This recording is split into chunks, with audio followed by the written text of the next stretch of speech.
Hey friends, Dean here. Before we get you on to your episode, I want to take a moment to invite you to our next virtual online trivia night. Wednesday, May 13th at 8 p.m.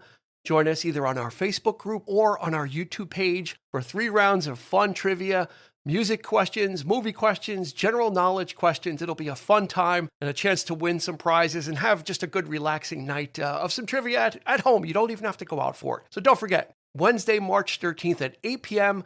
Join us on our Facebook group or YouTube for 3 rounds of fun virtual online trivia. We'll see you there. We're turning the clocks back to 1991 and catching up with a band on the verge of a breakup. What we would get instead is the amazing album Achtung Baby from U2. Stay with us. Get ready for the 3324 podcast, where lifelong friends Dean Legiro and Eric Kuber share their love of all things music and movies. Dean has directed short films and is a music trivia buff, and Eric, trained in audio engineering, brings his extensive knowledge of music and film to the conversation as they discuss, debate, and celebrate their favorite albums, films, and much more.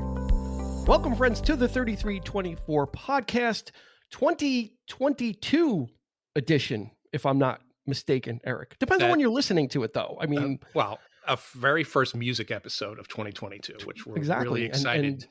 Yeah. I mean, if you're listening to this next year, you go, well, okay, well, this is old, but for us, it's fresh because we're unfurling it now. So check us out, 3324 podcast. Thank you for joining us. We really appreciate your support. It means so much to us, and it's such a great feeling each week to spend time with my best friend Eric, and we talk about music, we talk about the movies that we love, and hopefully you enjoy it as well. If you want to interact and engage with us and other like-minded music and movie-loving people, because they're the greatest people on earth, you can join our Facebook group, 3324 Podcast. We've got a great group. We do polls. We have a lot of fun. You can post, you can find us, interact, and that will lead you to our live shows that we do every other week, which are a blast as well. Yeah. Join us on YouTube. And we like the feedback. We like people coming in and talking about the stuff we love as well. We got some real heavy hitters on our page. I have to say, there's some really smart people on our page. A lot of great interaction. I love it. Yeah. I love seeing what people post. I love getting, we've got some people that really post a lot of great information, and I'm a trivia hound. So I love I'm getting my daily dose from it as well. We're getting humbled. We are getting humbled. Absolutely. So we're in this episode, I just noticed something earlier. This is the third album that we'll have done a podcast on from 1991. Yeah. Our first one was Yep. Nirvana, and we really wanted to address like the rise of grunge and the change and everything. And then, a few months later, we did REM, Out of Time, which came out in 91, which we were kind of positioning as the antithesis to the grunge movement. That's where right. This group could put out an album in the wave of that and be successful. And now we've got a third one, and I think we're going to leave 1991 alone after this, unless we do Pearl Jam like in 2023. But or we do a different album from them. But this album by U2 is another one of those I think pivot points, not only in music but for a band. Nirvana was a pivot point for the band. I think Out of Time was a pivot point for REM. It repositioned them. This is probably one of the most extreme examples. I'm going to use the term course correction, but it doesn't really apply because they weren't on a bad course. Yeah. It's just that this is a course correction by a band that we didn't know needed a course correction, but they did. Good point. What they ended up doing was nothing short of astounding, especially in light of what was happening in 1991, where we were seeing the bubblings of the grunge movement come out and all those great albums. Guns N' Roses, Use Your Illusion 1 and 2 was out. So there was a lot of stuff going on in the music business. And when you look at U2, their earlier stuff, right? When did you get into U2? We have a story about U2. I don't know if you remember it. Yes, we do. Okay. Yes, we do. So it goes back a ways. It does. Probably, I would say for me, it was Unforgettable Fire. That was the album that I took notice of the band. I mean, sure, MTV with the earlier stuff, from Boy and War and they were, posting videos of, but yeah, Unforgettable Fire for me, there was something about that album that they were already changing, their sound a little bit, just coming away from that real early raw kind of, real political, real like sort of like white flag waving kind of stuff going on.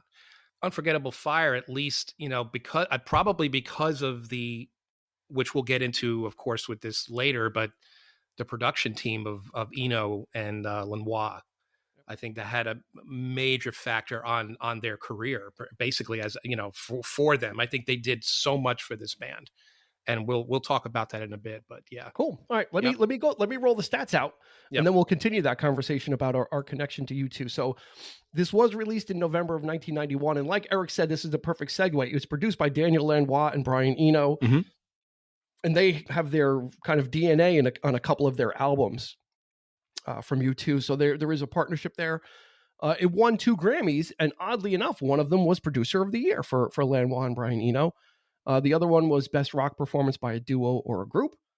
The album debuted at number 1 on the Billboard charts. Interesting for a band on the verge of breaking up. Yeah. It went 8 times platinum, so that's in excess of 8 million copies sold. 2005 Rock and Roll Hall of Fame inductees on the first ballot. There was no way they weren't getting it in the first shot. They would know who's not going to say U2 should get it, not get in on this, right? Yeah, right. So I remember in high school, in our high school, in the halls, they had all these blank walls. And if you were an art student, they would let you paint a mural on the wall. And if you go to Dobbs Ferry High School, you'll see some incredible art. But what mostly everybody did, for the most part, was rock bands, album covers, Led Zeppelin. You could see everything. And I distinctly remember there was just a mural of a white flag, and it said U2. And that's all it was. And I think it was a friend of ours, Annie, I think Annie did it. So that it goes back to even before I was familiar with them. I was seeing some imagery about this, like U2. What does this mean? What is it? Right. Which at that time we had no idea. We looked at this mural and we're like, what?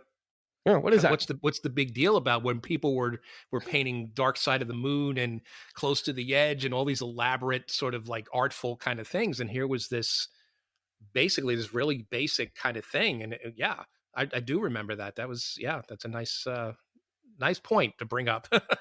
So it was kind of there, it was almost, I equated to Squeeze, and on our Squeeze episode, I said people were kind of into Squeeze before I was kind of aware of it. You kind of heard about this band, and U2 was like that. So there was a lot of people that were kind of getting into it or open to it, and I don't know where they were getting it from, but it was there. And then all of a sudden it showed up on the mural and one day. So we around Unforgettable Fire, of course, you've got the song Pride, which was really their breakthrough hit, followed up by their performance at Live Aid, which may be second or third to Queen, but it was still a great performance by them. Where it really kind of put them out on the world stage. Formidable performance. Yep. Joshua Tree comes out, which was their monster, With or Without You, Where the Streets Have No Name. I mean, it was just so many great things. The story that positions Eric and I for U2 around that time is Eric was taking drum lessons and I was taking bass/guitar, whichever I thought was easier. I would just vacillate between the two, whichever I thought was easier. I'm going to play bass. And our friend Johnny was playing keyboard. He was taking keyboard lessons. So we would try and kind of jam. That was our shining moment. My parents were very much not into the drums thing. They were like not into the loud stuff. But every Saturday, unfortunately, not in my house either. No one wants drums in the house. That's why I was actually wanted to be a drummer. My parents said no. I picked the wrong instrument. Yep, I got a lot of heat. Picked the wrong week to stop sniffing glue. There you go. So we would need a place to jam, and my house had a basement. And my parents, every Saturday, like clockwork, they would leave in the morning. They would go food shopping. They'd do some other shopping. So there would be a 3 to 4 hour window where my parents were not home, and the house was at the mercy of me and my musical desire. So I would drive over. Eric would load up the drums. Our friend Johnny would load up his keyboard. We'd bring everything into the basement. We'd get it set up, and we would just kind of really jerk around. We really didn't do much with it. We'd just kind of jam a little bit and fool around just to play to play. Yeah, you guys didn't like the drums either. Yeah, every time I started to play, you're like, Coob, enough. You know, we got to get this down. We got to. We're trying to practice like a real band. I'm sitting there waiting to get going, and these guys are like fiddling with this one chord or trying to get whatever. it straightened out and everything. So I thought it would be. I was like, let's try and actually play a song. Like, what is kind of somewhat feasible? Yeah. And if you listen to the bass line in With or Without You, I mean, that song is basically the bass line and it's very atmospheric. So I'm like, this is kind of simple. We can, so I snagged the sheet music, kind of learned my part, showed it to Johnny. He kind of worked out just some atmospheric style chords. Eric took over the drum part and we kind of ran through it maybe once or a half a time. And for a moment, like you get that feeling, like for a moment, it's like we were making music. Yeah, when it all comes together. Like it came together. It was wonky. Yep. And then we ran through it a couple times and there was that one part where it just kind of, Eric was in the pocket with the drums. Johnny was just doing the right thing on the keyboards. I was just hitting the bass just where it should be. I did a little vocal. You did. It was great. Did. Yeah. It was great. It was a lot of fun. So that was here first, folks. Dean sang. I did sing. Yeah, he did. He did his best Bono. Did his best Bono. So that was the early days of U2. And then when this album came out, I have another story. This tour, the tour for Achtung Baby, is the reason why I will never go to a stadium show again. And it's not because of U2, but I went to go see U2 on this tour, and it was a giant stadium in New Jersey, and it's a massive stadium. And we had like the worst possible seats, whatever. That doesn't make a difference. But, and the show was fantastic. It took me longer to get home from the show than the length of the show was. I can imagine. And I was so pissed off. I'm like, I'm never, ever going to a stadium show again. I don't care who it is.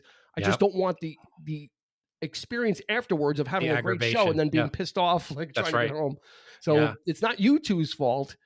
It's everybody else that went to that concert that wasn't me. It's their fault that I never go to a show, a stadium show again. And that area in general is hard to get in and out of a giant stadium, right? So that's the Meadowlands. So the Meadowlands. That's like swampland. You're like you are there for the duration. Yeah, absolutely. And everybody and their mother was at this show. It was just a monster thing, and amazing show though. Amazing show. Yep. I had no idea you went though. I had no idea you saw them. Oh yeah, I saw them. Yeah, like I said, it was like probably the worst seats in the house, like total opposite side of the stadium up top. But a brief history of U2. They were formed in 1976. Originally, they were called The Hype, and then they were called The Feedback. You've got Bono on vocals. You've got The Edge on guitar. You've got Adam Clayton on bass. You've got Larry Mullen Jr. on drums. The great thing about U2, it's just been the four of them. Yeah.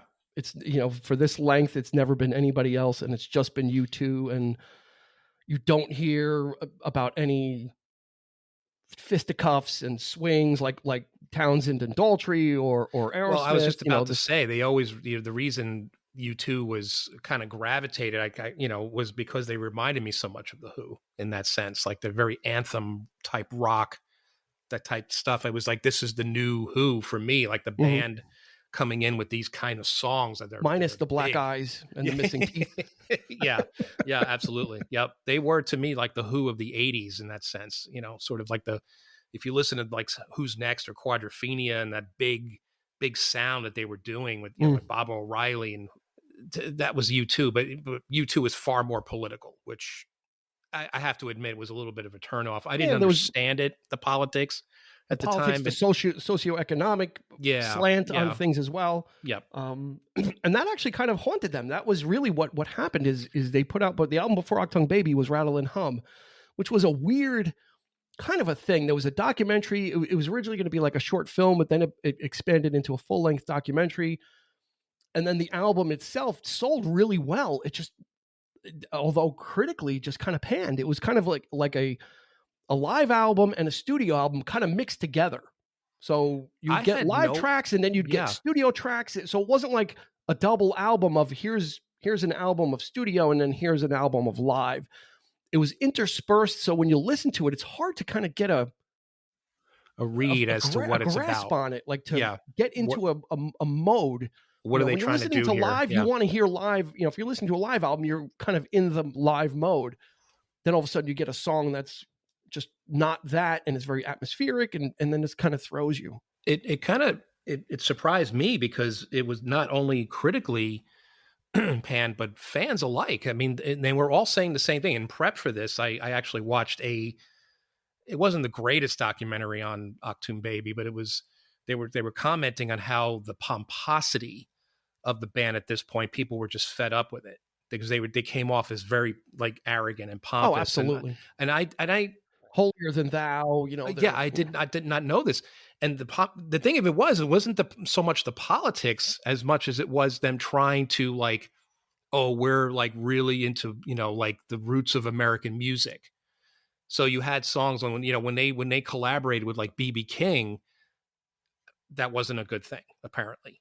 Or when they were singing the song about Billie Holiday, like, which I love. Yeah. I love that song. I think Angel the critics thought I think the critics thought they were positioning themselves in the league of those people. Yeah. When they were really paying homage to them and honoring them.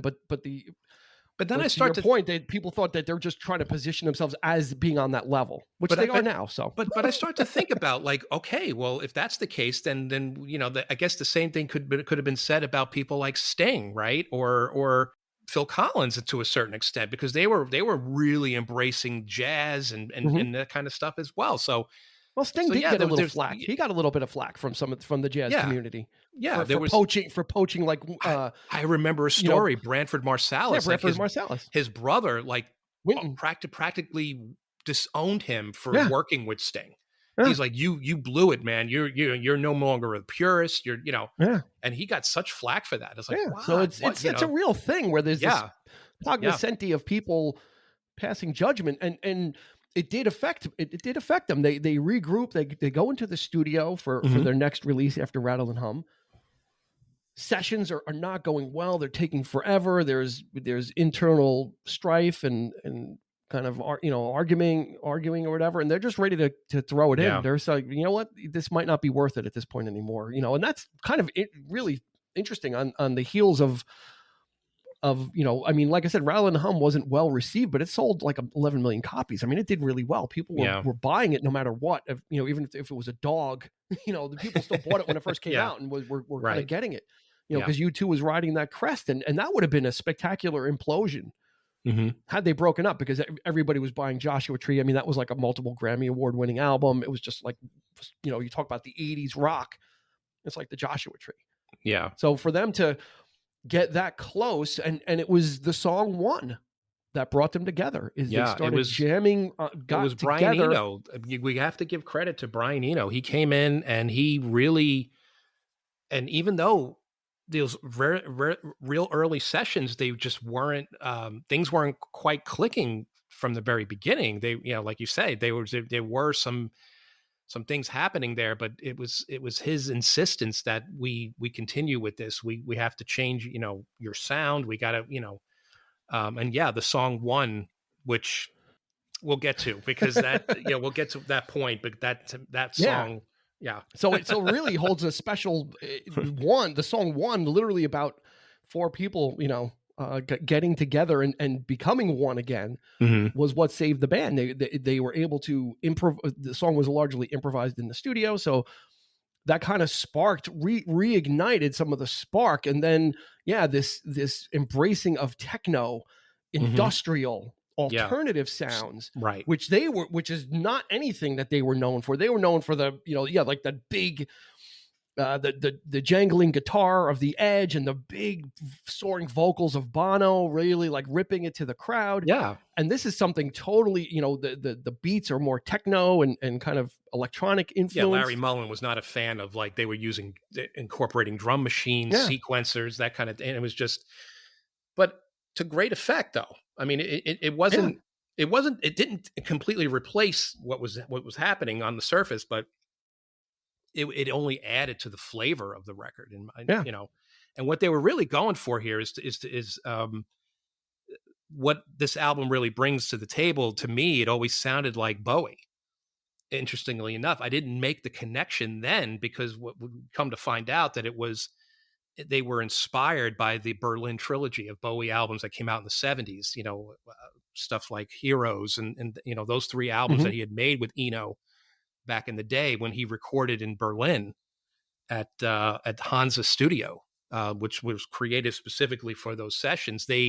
Because of what was happening with the Berlin Wall coming down, and so that was an inspiration for them to do something. I guess that's the political point.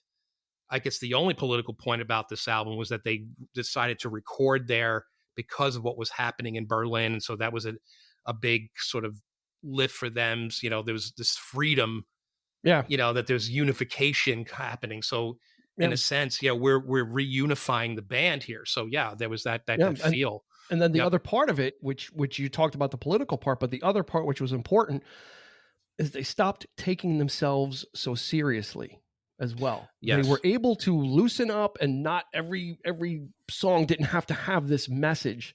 And even Bono adopted this persona called the Fly during, inspired by the writing of it. But he would, and then he would take that persona on tour with the leather jackets and the vinyl. That's not something that you associate U2 with, and this big, broad personality. And so they really kind of started to kind of relax themselves a little bit.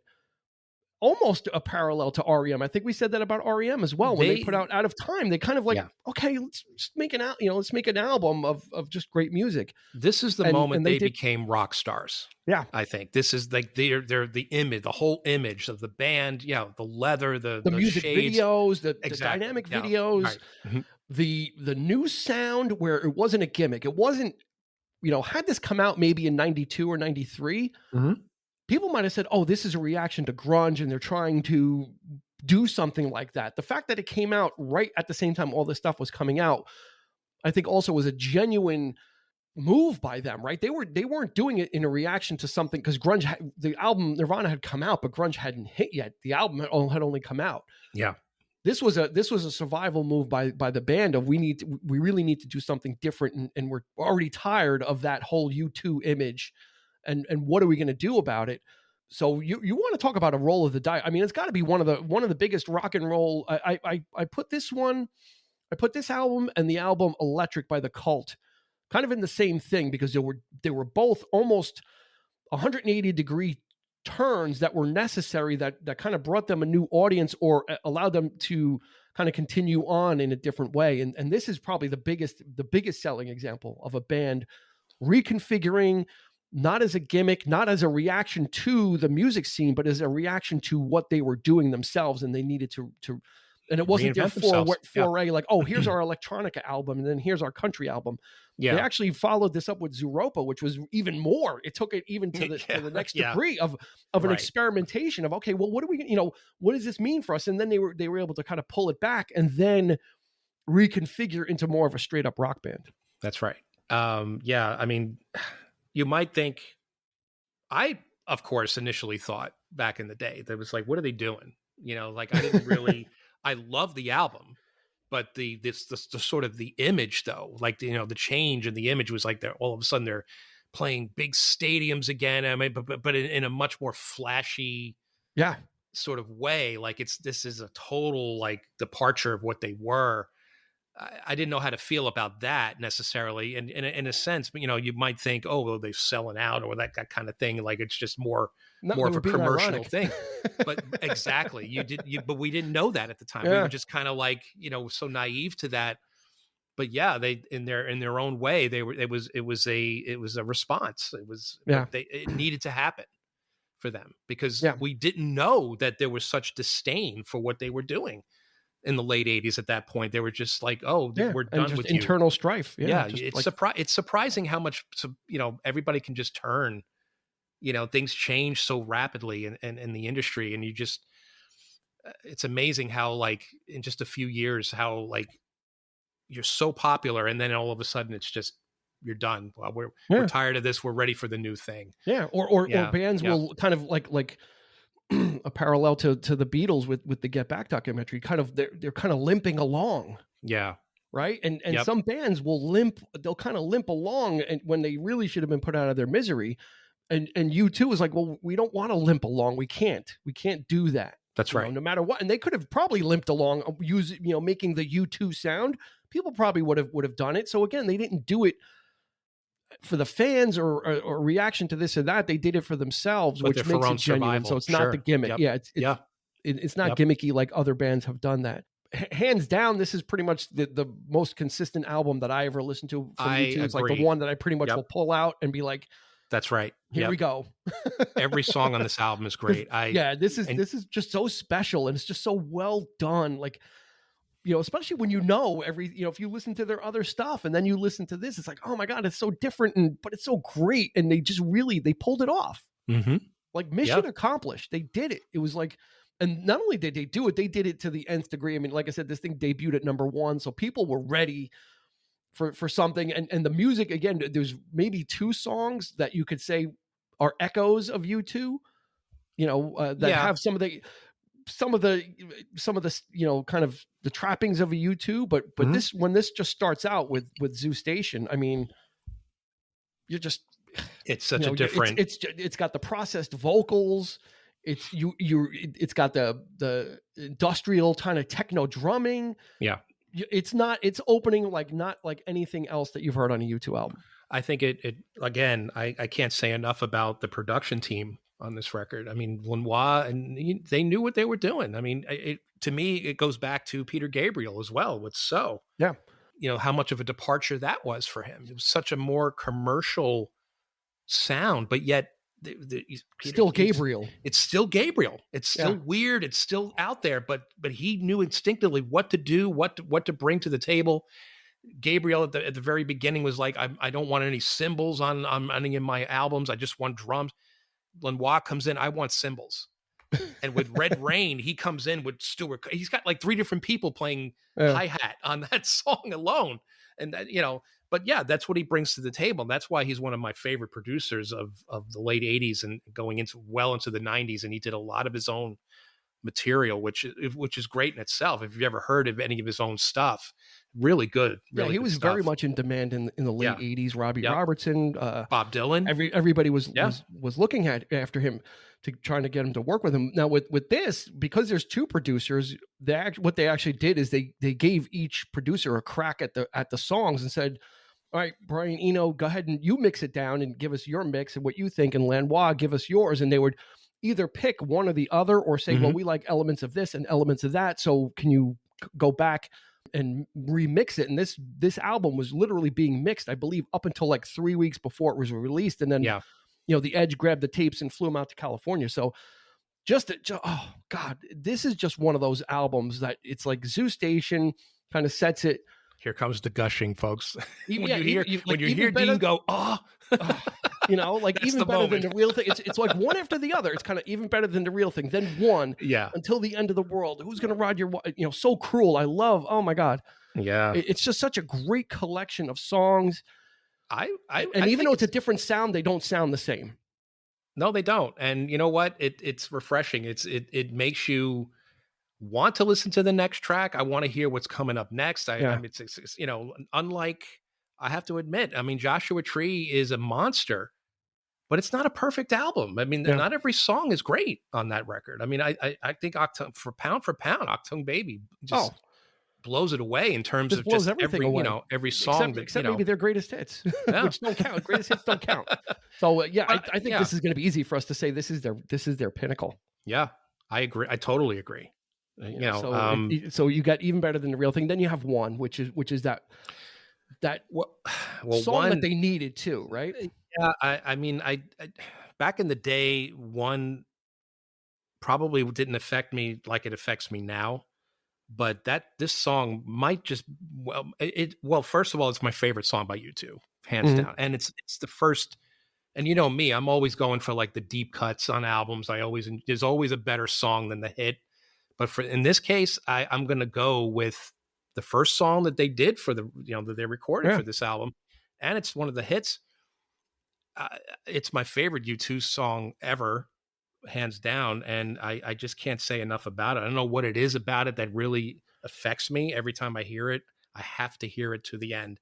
Yeah, and when you really dig deep and you really take the time to listen to the song, it affects you so, you know. It's a statement for all us weirdos, all of us misfits, all of our, you know, we're just. It's a simple song. It is a simple, and that's it's the thing. Simply presented, and it's heartfully sung. That's the thing too, is you really build. get a great top-notch vocal performance from Bono. That's he doesn't oversell it. He's in the pocket with this, and he knows kind of where to rein it in and not go big and booming like he can. There's not a time I think I hear this song, even on the radio and just passing, like I'll tear up. I don't think you could probabh. You got to stop giving yourself paper cuts. That's why you tear up. Yeah, I think I think from this point on, every time we hear this song, if we're together, if we're hanging out or whatever, and we hear this song, you're probably going to put it on just because you want to see me freaking I was just about to say that. I said as soon as we see each other in person, this is going to be on when I pick you up. Like you better believe when you come in, it's going to be playing. Well, I'll tell you, this almost made my list of the alternative hits episode that we did. It would have been a good one. It would have. But I didn't think that you two quite fit them, because we were looking at groups that pretty much were formative in the 90s. Yeah, U2 was sort of a but this would be an outlier. They would be considered an outlier. So. Yeah, yeah. If you put U2 on the list, it wouldn't be out of place. But someone might be like, "Yeah, why is U2 on this?" Yeah, but exactly. it wouldn't be out of place. I don't think, again, for what they did. If this was a U2 album that sounded like a U2 album, then it would be like, yeah, it doesn't belong. If you didn't know who they were. If you hadn't heard the old stuff, and and I got to admit, I mean, the Edge the Edge really stands out on this album for me. I mean, I'm glad to see him. I'm glad they gave him such texture to his guitar work. That's what I was going to say. That buzzing guitar that I love so much, coming from Brian Eno, which he did with Bowie, which reminds me of Robert Fripp of King Crimson, of that kind of that raw. I love that sound. The James Iha from Smashing Pumpkins, the same thing. Yeah, more like the Andy Summers in the Police, where it's textures. Yeah, that's right. And feelings and experimentation with sounds, and not the jangly. I mean, I think you kind of get tired of that, don't you? Yeah. That I mean, I think we got that only in. I think Ultraviolet was really the main song that had that on this album. But go back and listen to their old stuff, and it's kind of like you're getting the same kind of thing, right? The same riff, the same like rhythm. There's very little like lead happening. Like, there's like, and after a while, I could see how that can get a little tiresome, and especially if I were the Edge, I'd be like, I want to do something different here. Like I could just see him wanting to do like expand on that, so, yeah, absolutely. And you've got a rhythm section, bar none. I mean, I don't think Adam Clayton gets enough recognition as a bass player. Yeah. He is so low key. He almost does not exist. Well, he does the job. I mean, he had his share of issues. He was back in the day, but he just comes in, he executes. He's not a flashy bass player, but he is an excellent bass player. Mm-hmm.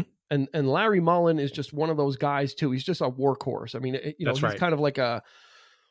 Kind of like a Bill Berry from REM, just kind of back there, just kind of getting the it drummer done. that he does the job, but nobody gives him the credit. Yeah. It's like the drummer never gets the credit. Because you're overshadowed by Bono and the Edge. I mean, you've got those two in the band, and then the other two are standing behind in the shadows. I remember my sister had such a crush on him though.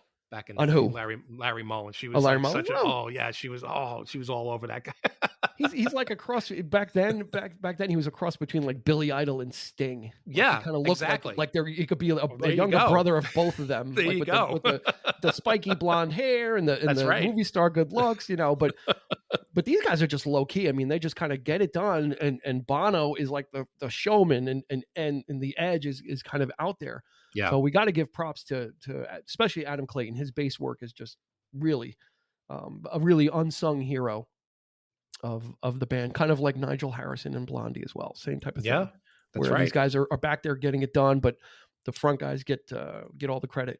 Just this is one of those albums that it's just song after song. If you've never listened to this album in its entirety, I suggest. The songs don't flow where you need to listen to it, but I suggest you sit and listen to this album as one complete thought. You'll kind of get what they were trying to do. I totally agree. Yep. Yeah. Do not skip a track. Pick this. You could easily cherry pick this and you have a great experience.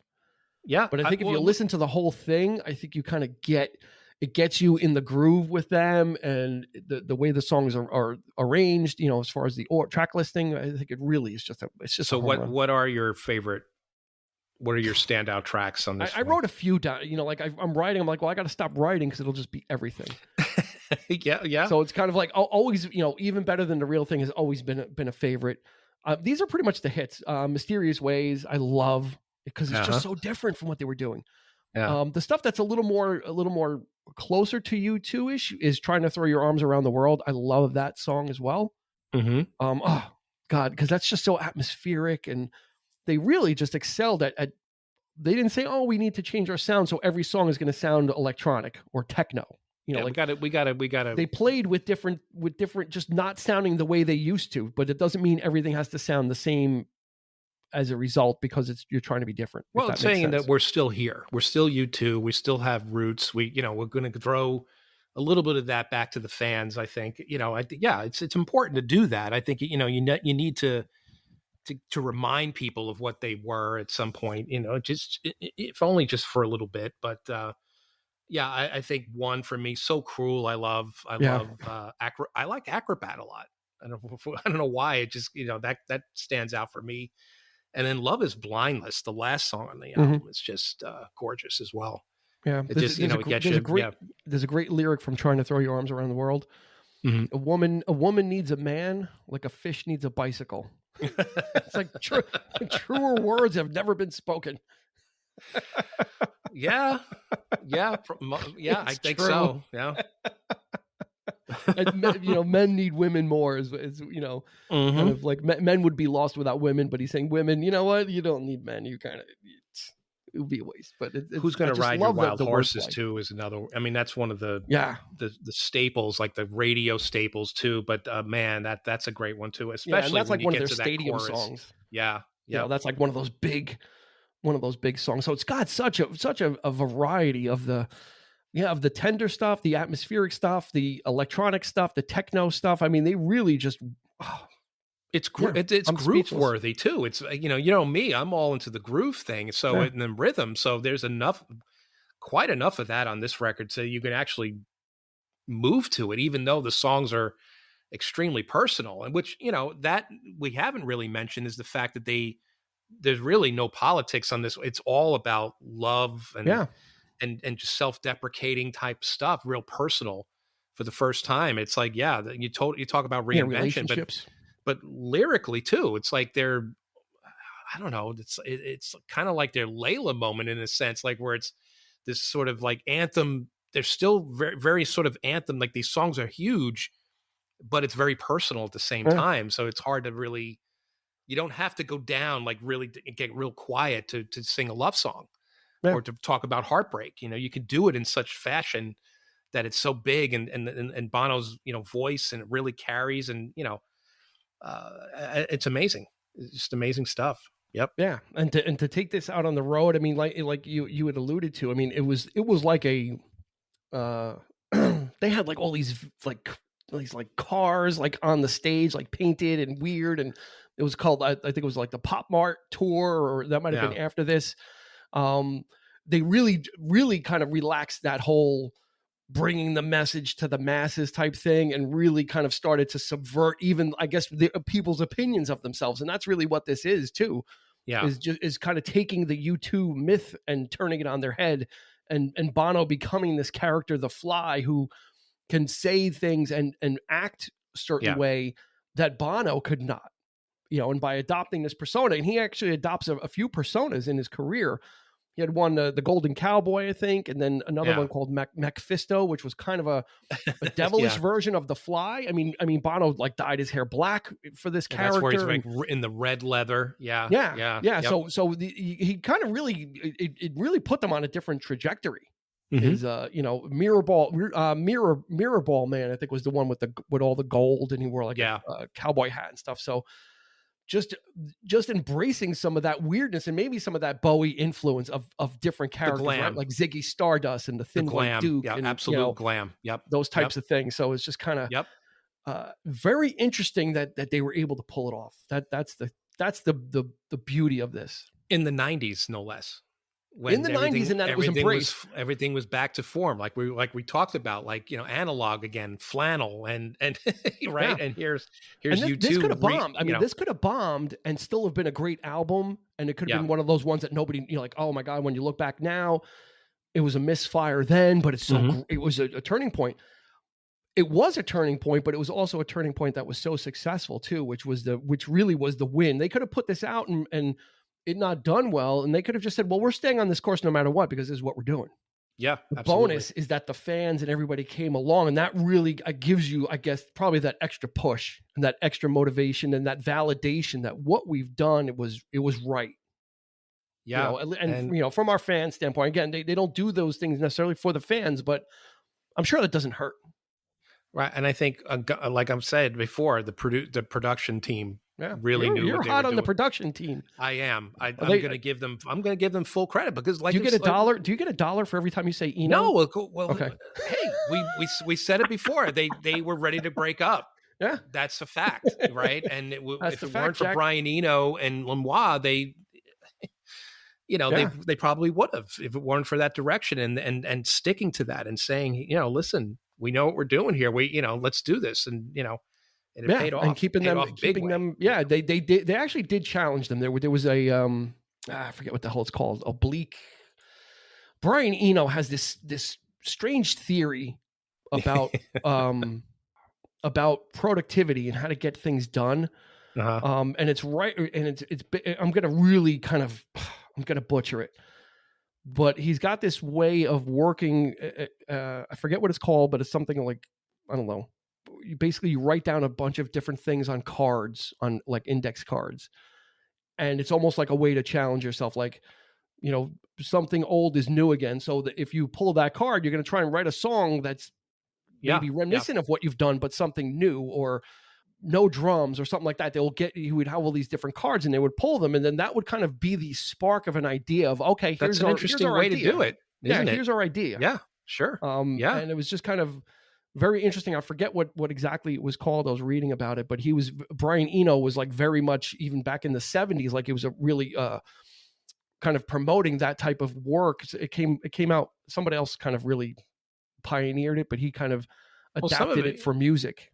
Yeah, when he did his own stuff, I mean, some of it was extremely minimal. I mean, he was very much a minimalist in a lot of his own work and that kind of thing. And it was just, but yeah, you're right. I mean, he would take that kind of weird, like, abstract approach of just coming up with ideas and stuff. So there is a term for it. I know what you're talking about, but I can't think of it offhand. But yeah, very much when he was working with Bowie, I mean, that was. And those three albums, those three albums are so different in themselves too, as well. So, because I've been listening to a lot of Bowie, like, I don't know why, but lately, ever since he died, I've been kind of diving into the whole, Bowie, and amazing stuff. And I'm trying to, like, I take it in doses. I'm not like full on. I don't want to like burn myself out with it, but it's just like, I've been listening to like the different stages and amazing stuff. So yeah, but that period with Heroes, which is probably one of my favorite albums, it like I said, like this album kind of the sound of it and the I wouldn't say it's like it's the vibe of it, and it just it really is reminiscent. But I never, back in the day, I didn't make that connection. It was so weird. So I was so gratified to learn that, oh, you know what? Freaking Eno, he's working with you too as well. I was like, what? And they, like, what the hell have I been, right? So, I could have had a anyway, it is. It's just a, we're gushing. So we'll probably tie it up before we kind of get everybody so on a sugar high from such sweetness that there you go. We're spewing. But yeah, you've got processed vocals. You've got just a totally different way of doing something. And again, plenty of bands have done the experimentation thing. This was more of a survival move, which kind of a big roll of the dice. Yeah. Paid off in a big way. It set them up for it literally set them up for the next 20 years to continue, readjusting. And it gave them that ability to not be afraid of, okay, yeah, let's, we can kind of adjust our sails. And if we need to kind of go this way, we can go that way. And whether the audiences have come along with them, but that kind of, I think that helps as well. Is that, like I said, they weren't necessarily looking for validation, but I think having it really kind of helps you feel like, oh, okay, we can our fans are with us. Well, they need to Basically. find that in themselves, I think. Yeah. Definitely to get to that point where when you know that this is working, when you know that, okay, I get it now. We're doing something special here. And I think that did happen at some point, even though in the very beginning they might not have thought so, only because of probably they were still thinking about what the critics were saying, and it was such a low point for their, to them to kind of, how do we move on? I mean, that's got to be hard when you don't have any ideas, and you need that outside source to come in and say, well, let's try it this way. And you're like, oh, I don't know about that, but you're like, you know what? It might be good for us. So, and it definitely was. So, yeah. The what else? The term I was trying to remember was called Oblique Strategies. Yes, and that was popularized by Brian Eno. And so, you should. I'll put a link in the show notes to the Wikipedia entry about Oblique Strategies, and it's just really it's just a really interesting way to be of maximizing productivity or sparking creativity. And he didn't invent it, but he really pioneered kind of adapting it and using it in music. So we'll put a link in the show notes for Oblique Strategies. And if you want to really learn something random, you just did. There you go. That's random even for me. That's like super random. So they would follow this up with Zooropa, which really had a very it's a very odd album, but it's endearing in that way because they really took the trajectory and really just ramped it up and really went for the electronic sound with like songs like Numb. Yeah. And Lemon, which is sung in this really high falsetto by Bono. And it's so quirky that you know that they're not taking themselves seriously, but they're having fun doing it, which is where you want a band to be. Well, that's the thing too. It's like Bono's voice on that's what I wanted to comment on as well, is like some of the inflections on this album on Achtung Baby. Like there were several moments on the album where it was just like, whoa, what was that? Like some of the way the tone of his voice sounded. And I'm trying to think of the song in particular, but oh man, it was such a great vocal moment where like it almost felt like his throat was closing up a bit. Yeah. And it was so compressed sounding, and but then it opened right back up, and I was like, what the hell was that? Yeah. He did embrace something different from his big booming voice where the streets have no name and where pride it's like in the this name anthem, of love. Like you have to shout it out. Yeah, like, he brought it down. He actually did specifically, or bring his vocal stylings down, sang in a lower register for some of these songs where you don't have to blow everybody's eardrums out or really go high. He actually ended up on this album experimenting and going lower and using his voice as an instrument in a different way than all the power singing that he's used to doing. Yeah, I think the comparison to that was, I think in the documentary that I was watching, they mentioned was the Walker Brothers. The approach to like the songs like The Sun Doesn't Shine Anymore, and the way that kind of builds up, and it's like it's so low, but then kind of they refer to it as a crooner, but to me crooner is like Frank Sinatra, where he's not really singing. Right here it's like, no, I don't this is like you're projecting but the build of it is like it gets to that point where you're just waiting for that crescendo, and it's so, oh god, it's marvelous. It's so good. This is going to be the final episode in our 1991 trilogy, right? I think we've covered. I think we've kind of covered. Yeah, I think so. I think for 91, I think we've covered the bases. We hit the Nirvana, we hit REM, and we hit U2. I'm not sure that. I mean, it was a lot of great stuff. When I look back, I'm like, oh God, let me see what else came out in 91. And it was so much, but I'm like, I think these three were the pinnacle. Well, we need to go back to 81, I think. And we need to. Okay. That's perfect. Law and Order, Lindsey Buckingham. You gave me the opportunity for the Lindsey Buckingham mention. Oh, there you go. I'm going to take it just like on SNL. I think that's going to do it for this episode. It is Achtung Baby is just absolutely a spectacular album. It's one of those ones that we can explain it, and we can explain what the sounds were and the different choices they made or why, but you got to listen to it. That's the bottom line for this one. is you got to kind of sit there and listen to this one. And like I said, it's got a lot of hits, so it will be an easy listen if you're not familiar with the whole album and you're like, oh, okay. I think you're going to like it. Everything there's not really any clunkers or any stinkers. There's not any songs like Mother from like Synchronicity. Like there's no weird stuff. Like there's no fillers. I would say fillers is probably the accurate term for this album, because every song is good. At least, it's quality stuff. There's no song that's just like, each song carries you to the next one. Exactly. Like you're not trying to get through. And, I think a lot of, this song is next. I want to wait until I get to that, And I think a lot of young people could really get into this record too. And I was just, before we started the cast tonight, I was actually talking with my wife and my son. We were talking about how old music is becoming so revered today by young kids today on YouTube and these reaction videos. We mentioned it before, but it's so great to see that kind of thing. I think this album would qualify as definitely recommended. So for our young listeners out there who are checking us out, we definitely recommend this one. It's a great one. So yeah, absolutely. 91 just wasn't Nevermind.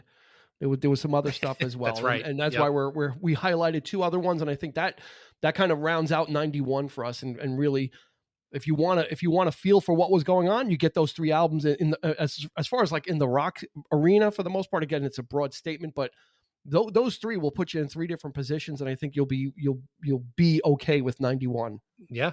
and kind of have a good feeling. Right. And at least from us, what was popping out for us in 91. So that's right. A great one. And this, like I said, U2 is still going.